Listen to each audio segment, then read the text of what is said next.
matin sur La Première. Bonsoir à tous et bienvenue dans cette édition de l'actualité. Ce soir, du beau monde dans les rues de Mamoudzou ce matin.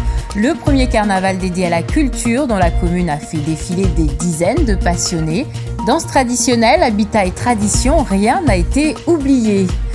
Clap de fin pour le festival Maoré Jazz. Alors que retenir de cette édition 2022 ? Nous serons en direct de Mamoudzou dans quelques instants. Enfin, retour sur ce week-end de sport avec l'extraordinaire finale Océan Indien de basket où Vautour l'a emporté sur l'endurance. La surprise de Supercoupe de Mayotte, mais aussi à des jeunes talents qui viennent de passer les détections de football afin d'intégrer un club de national. Du Shigoma au Chakacha, en passant par les bangas traditionnels, la culture mahoraise a l'honneur durant toute la matinée du côté de Mamoudzou. Après le salon du mariage débuté ce vendredi, la première édition du carnaval de la commune n'a pas drainé beaucoup de spectateurs.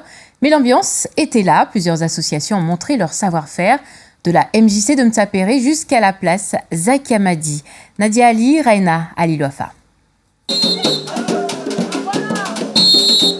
C'est au rythme des danses traditionnelles telles que le Shigoma ou encore le Mbiwi que l'ensemble de ces associations animent ce carnaval culturel qui porte sur le thème du mariage. J'ai bien aimé, mais sauf les marches, c'est très difficile. On a pris depuis la MJC de Mtsapéré jusqu'à Mamoudzou et du coup j'ai mal aux pieds. J'ai découvert ma culture à moi que je ne connaissais pas, comme par exemple le chakacha, j'entendais mais je ne savais pas comment on fait la danse et on m'a appris. Et tout à l'heure c'est moi qui vais chanter. Des mariés conduits par des chars, défilant sur de la danse et des chants, un décor et une ambiance qui nous transportent immédiatement dans un mariage traditionnel mahorais. Le carnaval était bien parce qu'il y avait du monde. Après aussi, chaque commune avait son rôle.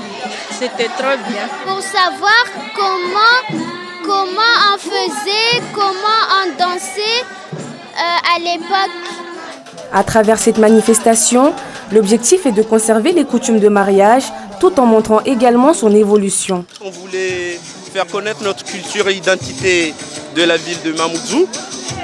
À travers le carnaval, c'est très plus simple de fédérer tout le monde. C'est pour ça qu'on a fait le carnaval sous la thématique aujourd'hui qui est thématique du mariage. Tout s'est très bien passé, on a eu un peu de stress, on a eu un peu peur, mais alhamdoulilah, tout s'est bien passé. Pour les prochaines éditions, d'autres thématiques seront proposées à cet événement qui s'ajoute à l'agenda culturel de la ville de Mamoudzou. Suite et fin pour le Maoré Jazz, c'est l'autre événement du week-end. Le concert se poursuit d'ailleurs en ce moment même sur la place de la République avec notamment en tête d'affiche l'artiste ivoirienne Dobé Niaoré. On retrouve justement Raina Aliloafa sur place. Alors Raina, après cette journée riche en festivités, quelle est l'ambiance du côté du comité du tourisme ? Bonsoir Alda, alors ici l'ambiance est très chaleureuse, les artistes se succèdent sur scène. Ce soir il y en aura 4 et notamment Dobé Niaoré qui est juste à côté de moi. Bonsoir madame. Bonsoir. Alors vous êtes ivoirienne, vous êtes chanteuse, danseuse et c'est la première fois que vous venez à Mayotte. Qu'est-ce que cela vous fait ? Pour moi c'est un plaisir d'être au festival ici à Mayotte. Ça me donne l'occasion de diffuser ma musique et puis de connaître aussi la musique d'ici et certains artistes. C'est vrai que j'ai pas beaucoup eu le temps, je suis arrivée hier, je pars demain, mais j'ai eu le temps de voir quelques artistes, notamment celui qui passe avant moi et écouter aussi la musique d'ici. J'ai fait un peu le tour pour voir un peu et c'est un plus pour moi. Alors vous avez écouté la musique mahoraise, est-ce que ça vous a donné envie peut-être de collaborer avec des artistes mahorais ? Ça m'a donné des idées, mais malheureusement, j'ai pas le temps de connaître plus et approfondir un temps de travail. Mais bon, c'est déjà un premier pas. C'est vraiment pourquoi pas après moi-même introduire ça dans ma musique pour donner un peu plus d'ouverture à ma musique, pourquoi pas. Mais ça m'a donné des idées, oui. Alors comme je l'ai dit tout à l'heure, vous êtes chanteuse, danseuse et vous jouez d'un instrument de musique. Où est-ce que vous trouvez toute cette énergie pour faire tout ce que vous faites ? J'ai envie de dire la croyance c'est mon métier, l'envie de ce métier que j'ai toujours rêvé depuis enfant.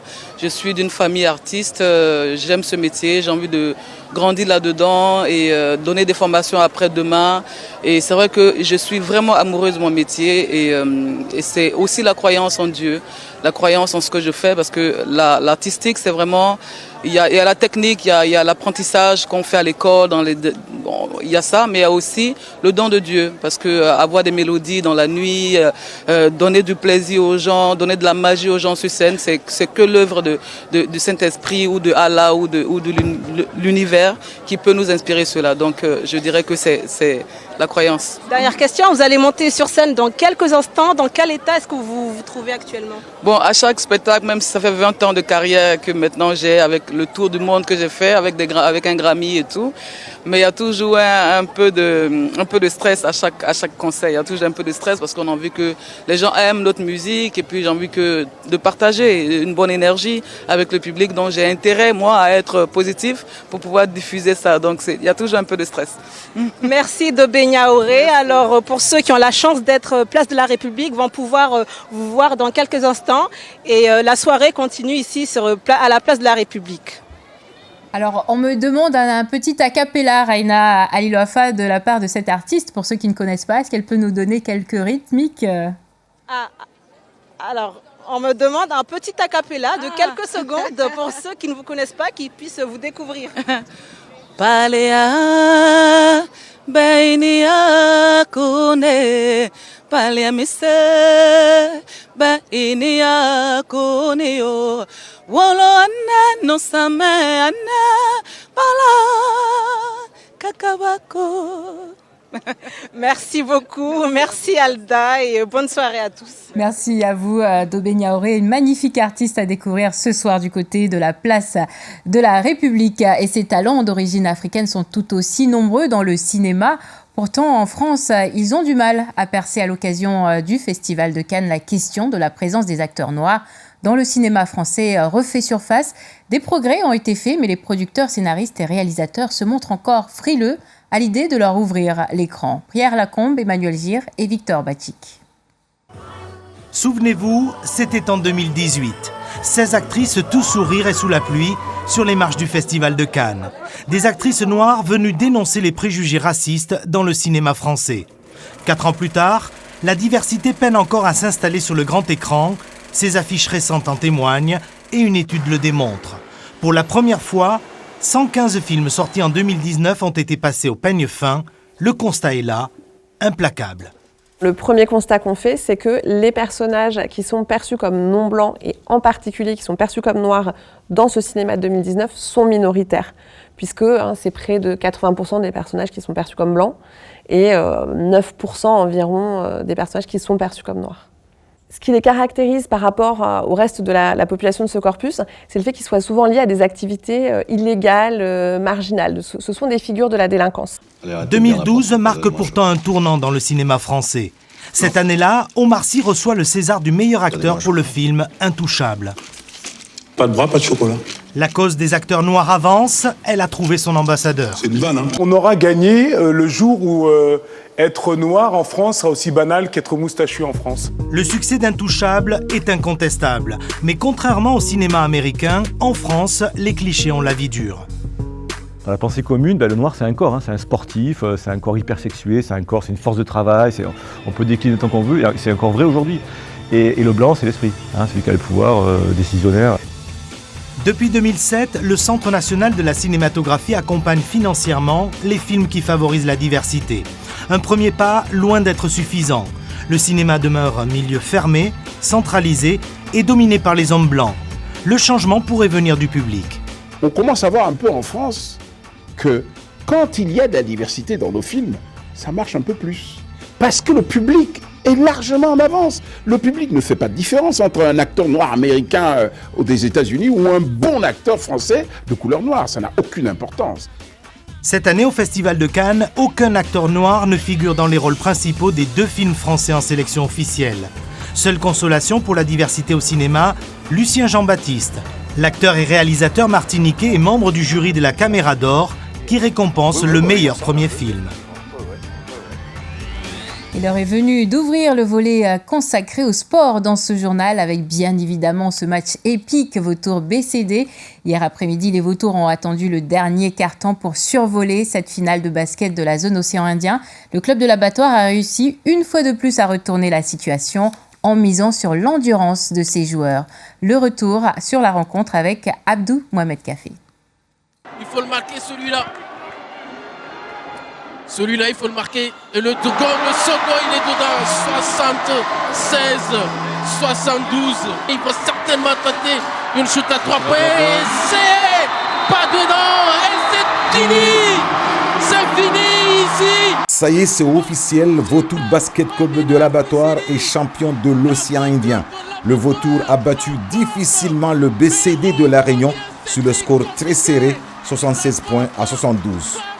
Mais durant le match, dans les 3 premiers quarts-temps, les visiteurs en vert n'ont pas lâché prise. Ils ont dominé la rencontre de bout en bout avec des échanges de balles intérieures, un tel système de jeu qui avait perturbé les locaux. Mais ça n'a pas perduré. Les Réunionnais ont nettement donné physiquement. Ils ont le public, ils se sont mis à défendre un peu plus fort. On savait, on avait prévu ce scénario-là. On avait un collectif qui était rodé, et c'est vrai, voilà, avec la fatigue, il nous manque encore ces 2 ou 3 dernières minutes. Et je pense que sur la saison qu'on fait nous à La Réunion, qui est superbe, mais il faudrait qu'on vive un petit peu plus de matchs de ce niveau, et ça aidera grandement pour progresser.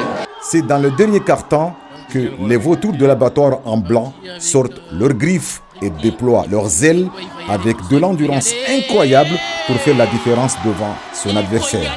Score final 76 points à 72 pour les laboratoriens qui représenteront l'océan Indien au championnat de National 3. Ce public, je l'adore. Merci ce public, parce qu'effectivement, sans ce public-là, ça n'aurait pas été pareil. Et jouer ici au gymnase Mamie-Cécile de l'Abattoir, c'était une priorité pour nous. On est l'Abattoir, on reçoit les Réunionnais, on joue à l'Abattoir avec ce gymnase-là qui a fait l'histoire de Mayotte dans le basket. Le public venu des 4 coins de l'île pour soutenir leur équipe. Près de 1500 spectateurs, une ambiance intense qui a motivé les joueurs.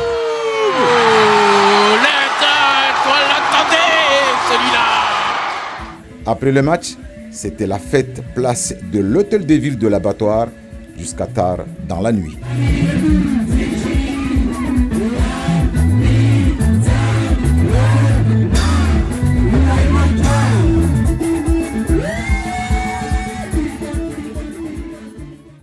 Et en football, le match de gala FCM Jumeaux a aussi apporté son lot de surprises. 2-0 en faveur du FCM hier à Cavani avec un premier but d'Amado suite à un corner avant que Faïs, de retour au club, ne double le score sur un penalty. Vous le voyez, rien n'est joué d'avance. Après cette défaite des champions à titre, la Supercoupe de Mayotte 2022 s'annonce palpitante. Aurélien Février a recueilli les premières réactions à chaud en fin de rencontre. Écoutez. On avait face à nous une équipe assez dangereuse pendant toute la saison. Elles ont tout pris comme trophée. Et aujourd'hui, nous, on était venus justement pour leur poser des problèmes et leur faire comprendre qu'on peut aussi le faire.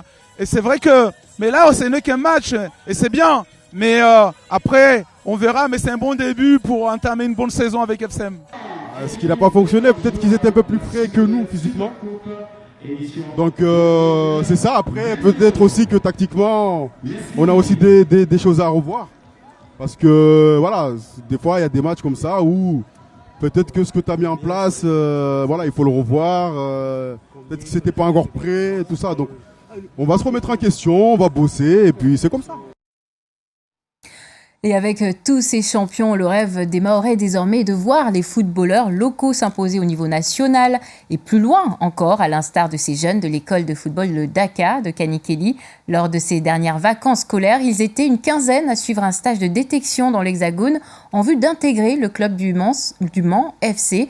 Ils sont 6 à être sortis du lot. Ilona Mustafa Youssoufa et Jaidi Maoulida ont rencontré certains d'entre eux. Regardez. Très bien encore, parfait. Il est 9h10 sur le terrain de foot de Kanikeli. En ce dimanche ensoleillé, les U12 et U13 de l'école de foot Le Daka effectuent leur entraînement de routine.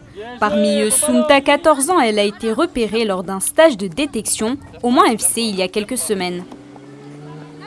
J'étais stressée parce que je n'étais pas habituée de jouer avec eux. Après, il y avait plein de gens et tout. Comme Soumta, Mohamed Ben Ryan s'est également fait remarquer par le club hexagonal. Un grand joueur, c'est celui qui n'abandonne pas. celui qui encourage les autres et celui qui est toujours motivé. Je dirais que mes points forts sont au niveau physique et au niveau technique. Une équipe, c'est comme une famille. Du coup, il faut bien s'adapter avec l'équipe. Super. Une équipe qui ne saurait se passer de son gardien de but. Keïtan a su capturer l'attention des formateurs dans ses filets. J'étais stressé parce que là-bas, ils avaient beaucoup de potentiel plus que nous. Et c'était bien, on a fait de bonnes choses. Le foot, c'est un rêve pour moi. Plus tard, j'aimerais devenir footballeur professionnel. Et ensuite, je propose une solution. Soit, Naofel. Un rêve que tous entretiennent et les éducateurs font tout pour les mettre dans les meilleures dispositions. Au niveau de leur capacité naturelle, ils ont vraiment ce dynamisme et ces appuis très, très toniques, très combatifs. Ils lâchent rien. Et ce qui a fait la différence là-bas. Allez les bleus, allez on y va! Sur la pelouse de l'ambition, ils en ont tous. Les licenciés les plus performants pourront prochainement intégrer le centre de formation du Mans FC une fois la convention signée. Voilà, ce sera tout pour ce soir. Merci de nous avoir suivis. On se retrouve dans un instant pour le journal en mahorais. Très bonne soirée à tous.